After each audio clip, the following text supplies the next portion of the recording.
Pinatay sa saksak si Southeast Asian Games gold medalist at Airman First Class Mervin Guarte sa Calapan, Oriental, Mindoro.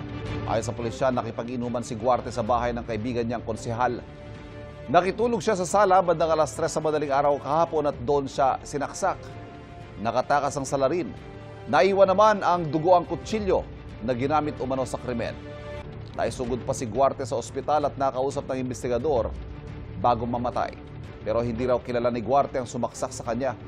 Kasama sa mga iniimbestigahan ng pulisya ay kung nagkaroon ng alitan habang nakikipag-inuman si Guarte. Ilang beses nagbigay ng karangalan sa bansa si Guarte para sa athletics at obstacle course racing. Kabilang sa mga naiuwi niya ang 2 gold medals mula sa 2019 at 2023 Southeast Asian Games. Nagabot ng pakikiramay ang Philippine Sports Commission at ang Pilipinas Obstacle Sports Federation. Sabay panawagan ng hustisya sa pagkamatay ni Guarte. Nakiramay rin ang iba pang kapwa-atleta ni Guarte tulad ni Olympic pole vaulter E.J. Obiana na dati niyang kasamahan sa national team. Nangako naman ng suporta ang Philippine Air Force sa pamilya ni Guarte at makikipagtulungan din daw sa investigasyon. Kapuso, huwag magpapahuli sa latest news and updates. Mag-iuna ka sa balita at mag-subscribe sa YouTube channel ng GMA Integrated News.